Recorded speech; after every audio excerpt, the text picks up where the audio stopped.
જે ખરાબ બધું છે. જય તારી બાપા.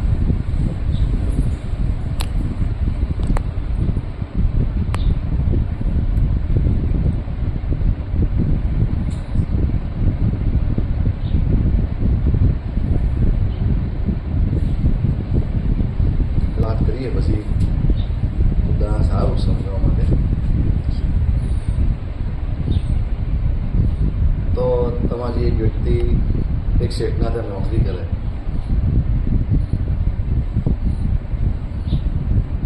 એ જો શેઠ જોડે હશે 8-10 કંપની, સમજો ને. તો એ પછી સામાન્ય પગાર, પણ એની નિયમિતતા, પ્રામાણિકતા, પવિત્રતા ની વાત જ ના થાય એવી.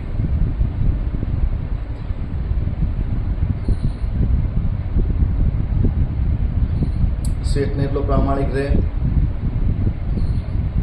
નિયમિત આવવાનું, નિયમિત જવાનું, ક્યારે કોઈ બહાના નહીં.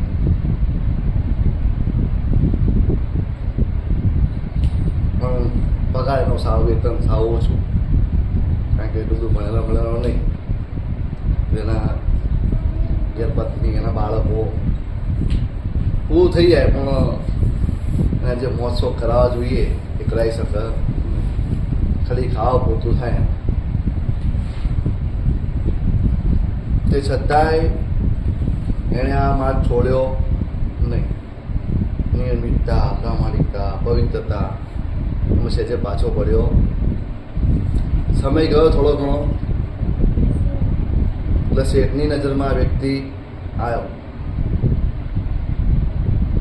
કે આટલી નિયમિતતા, પ્રામાણિકતા. તો શેઠને બી આમ થઈ ગયું કે ખરેખર વ્યક્તિ જોરદાર છે. પછી કે નહીં, એમને એક વાર મને તપાસ કરવા દે કે ખરેખર આટલો પ્રામાણિક છે, ઈમાનદાર છે કે નહીં, જોવા તો દે એક વખત મને.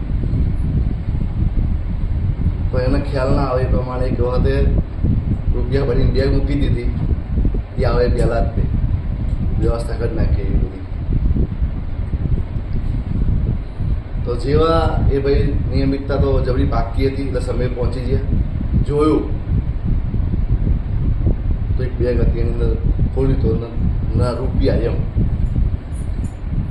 પણ એટલો ઈમાનદાર, એટલો પ્રામાણિક, તરત જ પોતાના માલિકને જાણ કરી દીધી કે મારી મહેનતનું નહીં, મારી કમાણીનું નહીં, એ હું લાવું નહીં. તો શેઠ તો એટલા ખુશ થઈ ગયા, એટલા આવી થઈ ગયા કે ખરેખર જબરજસ્ત પ્રામાણિક વ્યક્તિ મને મળી ગયો છે. તો શેઠે શું કર્યું, આવીને સીધે સીધા કે હવે તું 8-10 કંપનીનો સીધો તું મેનેજર બનાવી દીધો એને. તો સીધો મેનેજર બનાવી દીધો એને, ખોલી નાખો. અને પગાર પણ વધી ગયો. એટલે શેઠને એટલું બધું એની પર રાજી થઈ ગયા, એની વાત જ ના થાય. એટલે શેઠ કહેવામાં કે જોવાની જરૂર છે, જો આવી વ્યક્તિ મળી જાય એટલે મારે કંઈ જોવાની જરૂર છે. શેઠ રાજી થઈ ગયા, એને મેનેજર બનાવી દીધો, એનો પગાર પણ વધી ગયો, અને એના નામે બધું એમ કે બધું સોંપી દીધું. એના આટલો વિશ્વાસ હવે તો પાકું થઈ ગયું. તો આની પરથી હવે આપણે એ શીખવાનું છે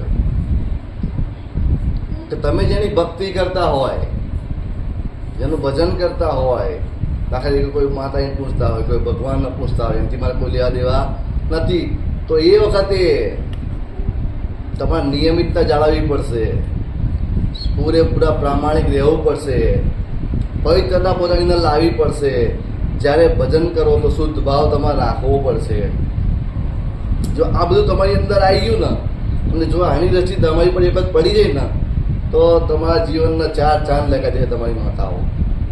કશું કેવું પડશે નહીં, પણ તમારે આ લાવવું પડશે. હવે જો પેલા વગર કીધે મળી ગયું તો વિચાર કરો કે પેલો તો 8-10 કંપનીનો શેઠ હતો, તો એની નજરમાં આ વ્યક્તિ આવી ગયા, તો મારો ભગવાન તો આખા જગતનો શેઠ છે. જો એની નજરમાં તમે આવી ગયા તો સમજી લો તમારો બેડો પાર, ને તમે ન્યાલ થઈ ગયા. મારા ભગવાન તમને ન્યાલ કરી નાખશે.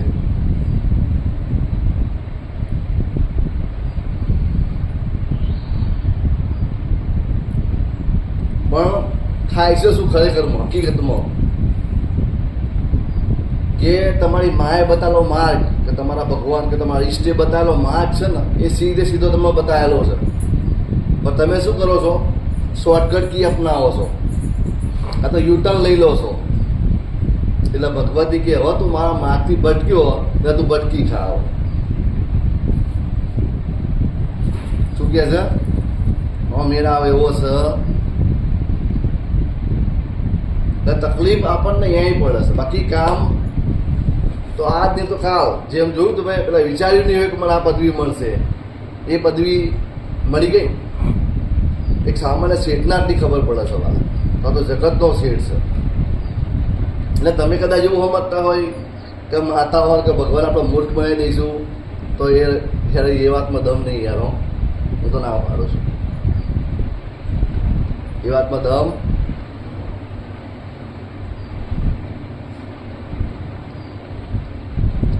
કારણ કે આ તો તમે તમારું પોતાનું નુકસાન કરી રહ્યા છો જાતે. તમારા માર્ગમાં વિઘ્ન તમે જાતે ઊભું કરી રહ્યા છો. કોઈ ઊભું કરતું પછી તમે દોષારોપણ પણ પણ કરો છો. તો જે ઉગાડનારી, જે કલ્યાણકારી, જે ભગવતી છે, દોષારોપણ એ સીધે સીધું એની ઉપર સતી નડી, મેરડી નડી, જોગણી નડી. એટલે તારું કર્મ જેવું એ હતું. દોષારોપણ તે કરતા વિચારાય ના કરો જરી કઈ કે આ જે કલ્યાણકારી છે વાલા, જે તમે ઉગાડનારી છે, દોષનો ટોપલો એની માથે નાખો છો તો તમે ડબલ ગુનો કરી રહ્યા છો. એક નહીં ડબલ. એક તો તમે કર્યા છો, રસ્તો તમે ભટક્યા જ છો, એના લીટીમાં તમે હેડ્યા તો નથી. અને પાછો બીજો આ છેલ્લો બીજો એના ઉપર દોષારોપણ કરો છો કે આ ભગવતી મંડળી જે સહાયકારી છે, જેમ તમને મદદ કરે છે, તમે એની પર જ ખોટો આરોપ નાખો છો.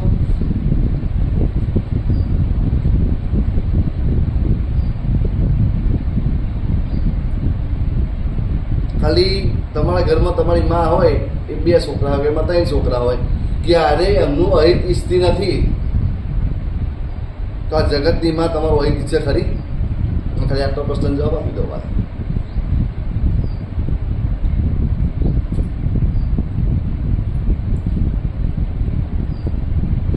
એટલે માતાઓને મહેરબાની કરીને બદનામ ના કરશો, મૂર્ખ ના બનાવશો. અમે માતાઓ મૂર્ખ નથી, અમે બધી સમજણ પડે અમને.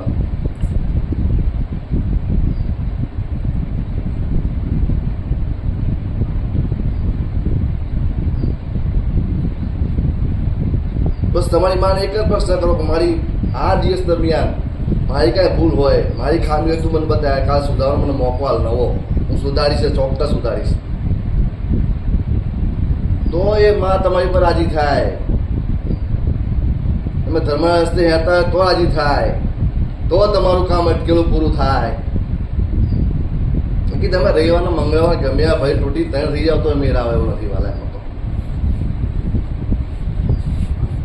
અને આ તો ખરેખર માતાઓ કામ કરે છે ને, એ તો વાહિયાત વાત છે. એ વાત જ ખોટી છે કે માતા કામ કરે. માતા કામ જ ના કરે કોઈ દાડો. એ તો ખાલી રસ્તા જ બતાવે, બેટા કે આ રસ્તો હાચો હેડ્યો જાય. નતર તો આ કૃષ્ણ હતો જ ને, પરમાત્મા પોતે હતો અર્જુન જોડે. તો એ 18 દિવસનું કે જેટલા દિવસનું યુદ્ધ હોય એ 5 સેકન્ડમાં પૂરું કરી કરતો સુદર્શન ચક્ર ચલાવ્યો જ ને એને. તો એ શું કીધું કે અર્જુન તારું કર્મ તો કરવું જ પડશે. શું કીધું? હું ભલે ભગવાન રહ્યો તો અત્યારે મારી ભૂમિકા સારથી તરીકેની છે, એટલે હું એ જ ભૂમિકા જ ભજવીશ અત્યારે. એટલે અમારી ઉપર કોઈ પરમ તત્વ બિરાજમાન છે વાલા, કે ક્યારે દેહમાં નથી આવતા, એ પરમાત્મા છે. અમને જે ભૂમિકા ભજવી છે અમે ચલાવીએ છીએ સારી રીતે. એમ અત્યારે અમે સારો માર્ગદર્શન તમને આપીએ છીએ. ચાલુ નહીં ચાલુ તમારી ઈચ્છાની વાત છે વાલા. પછી કામ ના થાય, સફળતા ના મળે, તેમાં અમે માતાઓ કોઈ જવાબદાર નથી. તમે આગળ આવ્યા, તમારું તમે પોગ નાખો, અમને બધી ખબર જ છે. તમે અમે ડોલ લીધો કે દેવનું દુઃખ છે, તમારા જેટલા દેહ હોય બધા સારા મારા ઉભા રહેશે. તમારા ભરોસે નહીં, મારા ભરોસે કે માં અમને સાચો ન્યાય અપાવશે. તો તમારી માં મન શું કહેતી હોય કે ભાઈ અમને સાચા હસ્તે લાવો, પછી ન્યાય અપાવો દેવના, નામનું કલ્યાણ કરો.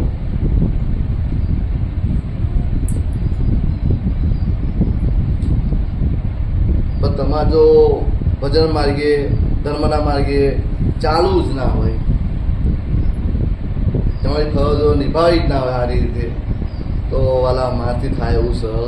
ચોખ્ખું સ્પષ્ટ તમે કહું છું.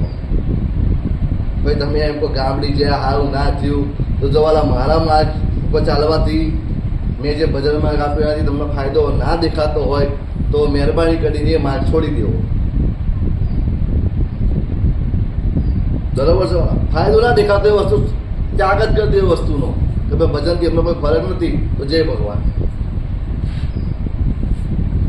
ખાલી કરો અમારો સમય ખોટો બગાડવો શું કામ બગાડવો પછી વાલા? તમને અહીંથી કદાચ ભગવાન કંઈ ઊંચી કક્ષાએ લઈ જવા માંગતો કે બીજી કોઈ જગ્યાએ લઈ જવા માંગતો તો જઈ શકો તમે. કોઈ નહીં મારો પાબંદી નથી વાલા. બાકી મને તો એટલી ખબર પડે કે જે ભગવાનની રચના કરેલી છે એ પ્રમાણે જ બધું બનવાનું છે. બાકી તમે એમ કે તો મારા હવા વિના તું આમ કરી નાખ તો નહીં તમારી મૂર્ખતા છે એરિયા. અને મૂર્ખતા કહેવાય. સમય આવશે એટલે વસ્તુ બની જવાની જ છે વાલા. તો તમે સમય પહેલા માગશો તો નહીં મળે એ વસ્તુ. ત્યાં સુધી તમે તમારી યોગ્યતા પુરવાર કરો તમારી મા આગળ, તમારી કુળદેવી આગળ. તમારું યોગ્ય છું ને, ક્યાંય ખોટો તો નથી ને, અને હોય તો તું મને બતાય. તમને ખબર પડે જ છે એ તો વાત. એમાં બતાય એને કહેવાની જરૂર નથી. એટલે કહેવાનો મતલબ તમારી માના સન્માન, તમારી માનું જે સન્માન જે ઠેસ પહોંચતી હોય ને એ કામ નહીં કરવું તમારે. જગાતું સન્માન તેલ લેવા જેવું. પણ જ્યાં તમારી કુળની માતાના કે તમારા ભગવાન તમારા ઈષ્ટના સન્માન જો ઠેસ પહોંચી હોય ને તો એ કાર્ય ના કરવું જોઈએ. એ મારી સલાહ છે દરેક.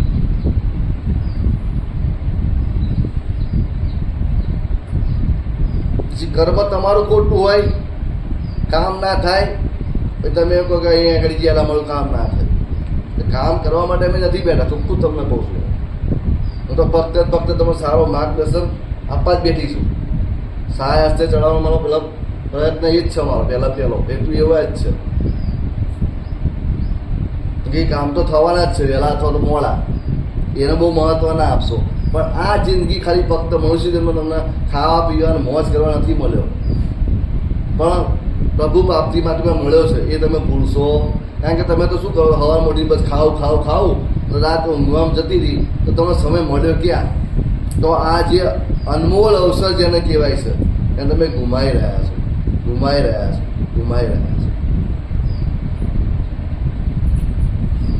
કારણ કે તમારે બે જ વિષય હોય, ખાવું ઊંઘવું, બીજો કોઈ વિષય જ નથી તમારો. જો સમય મળ્યો તો આગા પાછી લોકોને સારા માટે તમે આ શું ખાલી વિચાર કરજો. બાકી તમારી મા તો છે ને એની કોઈ તુલના નહીં થાય એ વાલા. કારણ કે ચંડ મૂંડ મહિષાસુર નરકાસુર જે એકલા અસુરો કીએ એમાંથી કોઈ મને પહોંચી ના શક્યું. અત્યારના એમ કે અમે માતાને બાદ દઈએ ને માતાને આમ કરી નાખે એ શક્ય બને ખરું?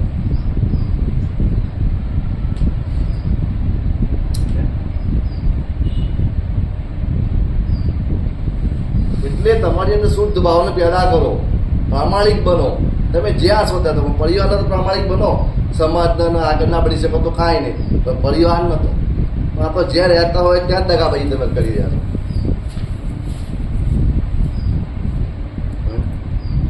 ત્યાં જન્મ આપ્યો એને તમે ઉલ્લુ બનાવી રહ્યા છો.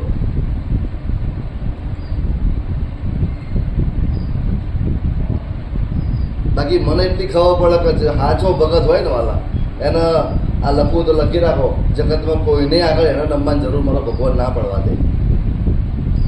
કોઈની આશા ના રાખે હોય. નરસિંહ મહેતા હતા, કશું કર્યું નહીં જિંદગી પર, બરાબર. ખાલી એ જે નામ બસતા હોય એ તો એમનું ક્યારેય કોઈ કામ અટક્યું નથી. અટક્યું છે મને બતાવો ઇતિહાસની અંદર કોઈ કામ અટક્યું હોય તો ક્યારે અટક્યું છે? એમના બધી પ્રેરણા લેવાની છે આપણે. તો એમણે તો શું કર્યું કે પર ધન નવ ચાલે હાથ, પર્સથી જેને માર. આ બે વસ્તુ ખાલી પકડી લો ને તોય તમે ન્યાલ થઈ જાઓ. તો એવું કહું છું, આ ખાલી બે જ વસ્તુ બસ. જેમ પેલી મેં તમને ઉદાહરણ આપ્યું ને કે પેલા રૂપિયા હતા તો પેલા ભાઈ અડ્યા કે પારકું ધન છે, મારથી લેવાય જ નહીં ને. તો આને કેટલું બધું ભગવાને આપ્યું તમે જુઓ તો ખરા. ના જીવન કેવું સમાન વાળું ને, બધી ગુલામી તો નહીં ને. તમે આમ કોઈને આંખમાં આંખ મિલાઈ વાતો કરી શકો ને, આમ નીચું ના રાખવું પડે કોઈ જગ્યાએ. 2 લાખ શું 5 લાખ વસ્તી હોય તો તમને શું ફરક પડે? આંખમાં આંખ નાખીને તમારી વાત કરી શકો. તમે કેમ ના કરી શકો? જો તમે ખોટા ના હોય તો કોઈ જગ્યાએ.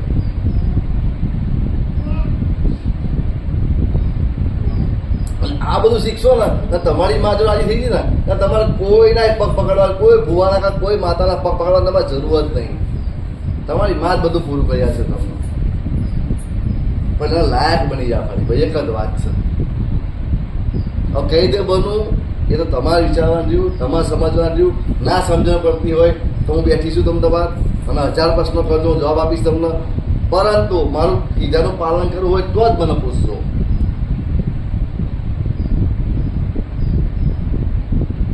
બરોબર છે મારા? બાકી ખાલી મૂર્ખ બનાવવાની વાત મને કરતા, કારણ કે પછી મને બહુ રીસ ચડશે.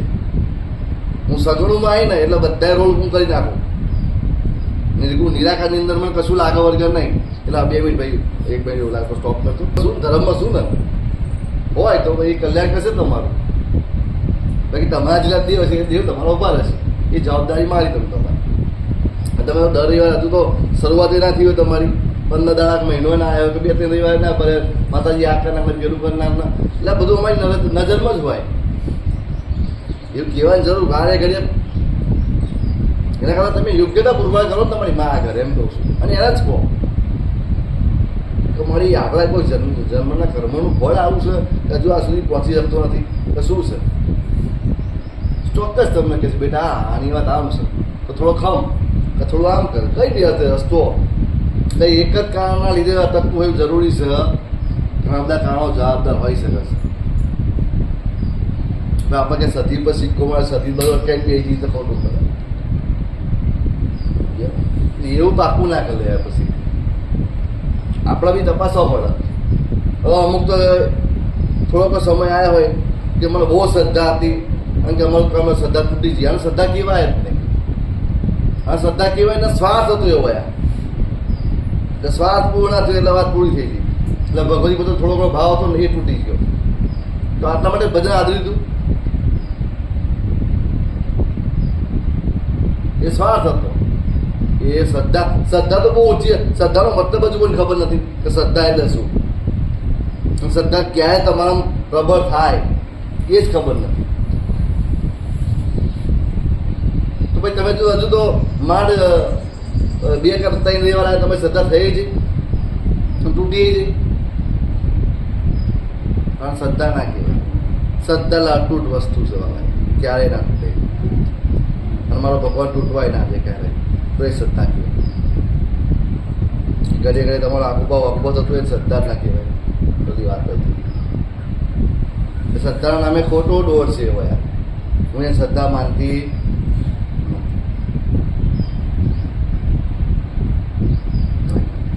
એ સ્વાર્થ, અંગત સ્વાર્થ કહેવાય શ્રદ્ધા. અને એકાદું કામ ના થાય એટલે તમારા પત્રનો જે ભાવ મહાપત્ર તૂટી જવો જોઈએ એ જગ્યાએ બી તમે ખોટા છો. એમ કહું છું. તો હું તો કહું તેને ડબલ પ્રેમ કરો. કે તમે હયાત છો તો એની મરજી તમે હયાત છો ને. એની મરજી ના તો ઘડીકમાં તમે ઉકલી જશો. નવા દિવસો તમે આગળ બધા દિવસો કોણ બતાવે? એની મરજી તમે જોઈ શકો છો. કે તમે ઊંઘ્યા ને ભાઈ એ કાયમ માટે ઊંઘાડે તમે શું કરવાના? શું કરીશું મને કહો.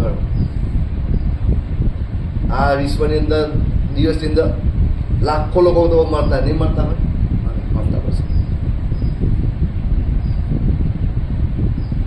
ભગવાન કશું કરવું છે. રામ છે સીધી વસ્તુ છે કે તમારું નાનું છોકરું હોય બરાબર, હવે એને કોઈ ધારવાળી વસ્તુ હોય કે જેને વાગી જાય પણ એમ તો એ જ લેવી છે. રડો ગમે તેવું કરે એ વસ્તુ માટે તો એની માં એને હાલશે? ખબર છે એને વાગશે દીકરાને, તો તમને પણ જે વસ્તુ નહીં આપતી તો તમને બી સમજી લેવાનું ભાઈ કે આપણા કામની નથી. જો પેલી માં આટલી ખબર પડે છે તો આ જગતની માં જેટલી ખબર પડતી છે. પણ આપણે કે ના એ જ જોઈએ તો કે દુઃખી થતું હતા. હવે આગળ હવે મારી કોઈ જવાબદારી હું તો ના પાડતી હતી કે ના લઈ બેટા, પણ કે ના મારે તો એ જ જોઈએ, તો હવે દુઃખી થા, કારણ કે તમે તમારી માની આજ્ઞાનું ઉલ્લંઘન કર્યું છે. હવે તું ફસા. હું તને માયામાંથી બહાર કાઢવામાં પૂરેપૂરો મારો પ્રયત્ન હતો, પણ તાર તો પેલી માયામાં વળગી રહ્યું છે તો વળે. પછી એનું પરિણામ જે આવે તું બોલી લે. પછી તમે એવું કહો કે માતા આવું કેમ થયું, તો માં કે એને માટે હું જવાબદાર બેટા. તે તારી ઈચ્છાથી મેં ના પાડી છતાંય તે કર્મ કર્યું છે તો ભોગવ.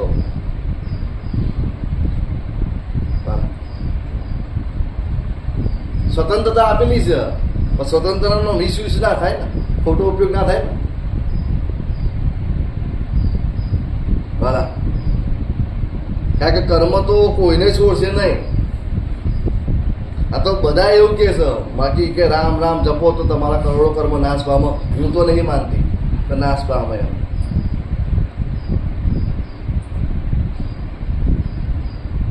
તો પછી આ સ્વામી રામકૃષ્ણ પરમહંસનો આ કેન્સર થાત જ નહીં.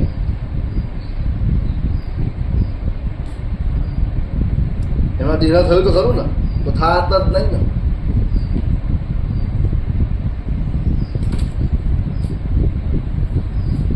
હા, તમને જ્ઞાન થઈ જાય કે આ જે ભોગવો છે એ હું નહીં ભોગવતો, પણ જ્યાં દવા થયું છે ને એ ભોગવો છે. હું ખાલી દ્રષ્ટા છું, ભોગવનારો કોઈ બીજું છે. એ જ્ઞાન તમને થઈ જાય કે તમને એનું દુઃખ લાગે છે જે નહીં, હલભાઈ ના લાગે. દેવ ભાવમાં રમો તો બધું થાય. એટલે હવે મારો હવે પછીની વાત એવી જ છે કે તમે ઘરે ઘરે મને એક પ્રશ્ન પૂછ ના કરશો. તમારી કુળદેવી માતાને કહો કે મારી અમે ક્યાં ખોટા છીએ, ક્યાં અમે અધૂરા છીએ, ક્યાં અમારી ફરજમાં અમે ધર્મ પાછા છીએ. તમે બરોબર ધર્મ નિભાવી અને તને યોગ્ય લાગે એ તું અમને પીરસશે. મને અમને યોગ્ય લાગે એમ નહીં. કારણ કે તમને તો શું છે, બોલો તો કોઈ બ્રહ્મ જ્ઞાની હોય, આત્મજ્ઞાની હોય ને વાલા ઘણા બધા, તો જ્યાં સ્વાર્થ આવે તો બધું ભૂલાઈ જાય. આ બધું જતું રહે, બધું જ્ઞાન જતું હતા, ડિલીટ થઈ જાય બધું ભાઈ. આ સ્વાર્થ વસ્તુ એ છે વાલા, સમજ્યા? એટલે અહીંયા એવું જ હોય, આપણે કોઈ ખોટું ના લગાતા વાલા. પણ આ જેમ વાત પછી જેમ આવે છે કે ભાઈ કંઈક તો કંઈક સ્વાર્થ છે, મને એનો વિરોધ નથી, રાખો બરોબર છે, રખાય, પણ એના માટે યોગ્યતા તમે પુરવાર કરવી પડે. બસ એક જ વાત ટૂંકી જ છે, ચોક્કસ તમારું કામ થશે થશે થશે જ. બાકી હવે પહેલાં હું આગળમાં કરતી હતી કે 9 વાગે દીકરો થશે, આમ થશે, એ બધું મેં બંધ કરી નાખ્યું. એવું કહેવાનું જ નહીં સોળી આવશે, છોકરો આવશે, મારો ભગવાન જાણે, રામ જાણે, એ વસ્તુ કહેતી હતી, બંધ કરી દીધું મેં હવે. કારણ કે જો મને ખબર હોય કે દાખલા તરીકે આ ભાઈનો દાખલો છે કે એમના પૂર્વજોના લેનદેન પ્રમાણે 2 દીકરી ને 1 દીકરો હોય, બરાબર છે, તો એ 2 દીકરીઓ આવવાની જ છે, ચાહે ઈચ્છે યા નહીં ઈચ્છે ભાઈ, લેનદેન તો પૂરું થવાનું જ છે ને. પછી તમે કહો તમે દીકરી જ કેમ આવી મારી, મને નથી ગમતી, એટલે પણ એ તો તમારું લઈ એટલે કંઈક હતું લેનદેન એટલે આવી છે ને. તમારે ક્યાં પૂરું કરવાનું છે, કરવા વાળો કરશે કીર્તન, તમારે પૂરું કરવાનું છે. પેલા તો 5 હાથ હતા, તો જતું થતું ચાલતું હતું બધું બહાર. તમારે એક માથા હાથ ખાઈ જાય છે ને. એટલે એવું છે વાલા, પૂરું કરવાનો કોઈ કીર્તન જુદો છે, પણ ના કે અમારે તો 5 તો પૂરું કરવાનું થયું ને, હવે શું થશે, વાત પૂરી કરતા બની ગયા.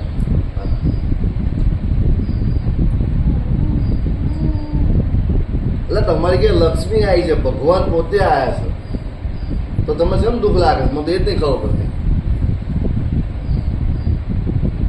એ જ તમારી અંદર એવો પડેલો છે. સમદ્રષ્ટિ હજુ આવી ભેદ નરો, અને ભેદ હોય ત્યાં ભગવાન હોય જ નહીં. એટલે આપણે કહે તારી માતા મારી માતા એવું નહીં કરતા, આપણે કરીએ જ છીએ. હા તો કે તારી માતા કહેવાય મારી માતા કહેવાય, તમે જાય લાયા વેચી નાખ્યા અમે શનિવાર હનુમાનજીનો, મંગળરામનો, શુક્રવાર લક્ષ્મીમાનો લો હજુ ક્યાંય બધું ઊભું કર્યું એ જ ખબર નહીં પડતી. જાત જાતનું બધું ઊભું કરી નાખ્યું છે. જાતે માનવ શું કરે ખબર, જાતે જાતે ગૂંચવાડા ઊભા કરે અને પછી સોલ્યુશન ગોતે. એટલે ગૂંચવાથી જ ઊભા કર્યા છે. સોલ્યુશન જાતે ખાડો, કોઈ થોડી કાર્ય ઘડીએ ઘડી એ કાર્ય કોઈ કાર્ય આવે તમને કે પંચો બધું બહુ કીધું. તમારે જે કહેવાય કહી શકો વાલા, બરાબર, મારો ભગવાન કહે છે કહીશ. બાકી તો મારે તો પેલી યાદ વાત છે કે બસ તમે જો તમારી માને ગમતા બનો, બસ એક જ વાત, બીજી વાત જ મારે કરવી નથી. બસ એમને ગમતા બની ગયા કરાય. આ તો ખોટું વાત બરોબર. ધતિંગ કહેવાથી જો કોઈનું કલ્યાણ થતું હોય, કોઈ સારા માગે જતું હોય, ભજન માગે જતું તો ધતિંગ બરોબર કરાય. કરાય ને વાત સીધી વસ્તુ છે ને. કારણ કે પરમાત્મા તો પરમાત્મા તમારા પર રાજી છે, ચાલવા જ ના તે હોય બંધ જાય ને.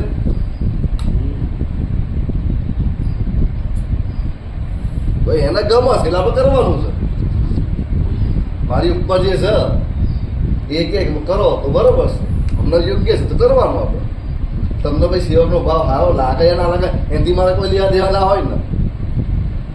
કારણ કે માણસ દરેકના મન જુદા જુદા હોય, ભિન્ન ભિન્ન હોય, બધી સમજણ અલગ અલગ હોય, તો બધે પહોંચી શકવાના છીએ નહીં. અને આ જન્મમાં તમે એવું પાકું નહીં, છૂટી જવાના એવું પાકું નહીં. જેટલી જેટલી તમે ગ્રંથિઓ બાર છો તમે ભરાતા જ જશો, જન્મ લે જ કરવા પડશે. આ તો આવવા જવાનું ચાલુ થવાનું, ચૂકવાના જ નહીં આવવા નથી આપણે. અને આનો વાત ગીલી આનો વાત દાવ, બીજું કાંઈ નવું તો છે નહીં. એટલે 60 વર્ષ પછી ખરેખર બચા ક્યાંથી હતી, પણ હવે તો 60 વર્ષ પછી માયા મિલ દેવાની હોય. 60 વર્ષ પછી માયા મૂકી દેવાની હોય. કારણ કે હવે કોઈ ભરોસો નહીં કે ક્યારે પરમાત્મા આપણી જગ્યા આપણું સ્થાન નક્કી કરી દે, કાંઈ ખબર છે નહીં. તો હવે શું કરવું જોઈએ, બધું મૂકીને કે શું કે છે સંતો એવું કે છે કે જ્યાં રામ હોય ત્યાં કામ નહીં, રામ હોય ત્યાં કામ નહીં, કામ હોય ત્યાં રામ નહીં. હવે તો તમે આખી જિંદગી કરી, હવે 60 વર્ષ પછી રામ નામ ભજો. હવનું કરો, હવનો મુબારક વાલા. તો અને એ કોઈનું છે એ તમારી માનસિકતા ખોટી છે, ભ્રમિકતા છે તમારી. તો કોઈનું છે તમે ખાલી જતા રહેશો ને તો ખાલી 2 દાડા પછી તો બધું એમને એમ જ જે તમારા રોઈ રોઈને તૂટી જતા ને એવા 15 દાડા પછી એથી કરી દઈને ફરવાના જ છે. એવા આ તો ખોટું વાલા ફરવાના છે ને, એથી કરી ફરવાના નથી ફરવાના. એમને તો જરી કઈ ફરક નહીં પડે એમનો તો. આ સત્યતા છે વાલા. તમે હવે તૂટી મરી જાઓ કોની માટે તોય તમારું ભલું કોઈ નહીં બોલે. બરાબર. તમે અમે બધું કર્યા, હવે તમે બધું કર્યા લો તોય તમારી વેલ્યુ 0 છે એમની વાત. કારણ કે કર્મનો સંગાતી કોઈ નહીં, સીધી વાત છે ને. તમે કર્યું તો તમારે જ ભોગવવાનું. એમાં આ તમારા ભાઈ થતા હોય, આ ભાઈ થતા હોય, કોઈ કશો લેવા દેવાનું. તો તમારે દુઃખી થવાનું આવ્યું ક્યાં નહીં? તમારી પાસે તમારે ક્યાં આવ્યું દુઃખી થવાનું આવ્યું?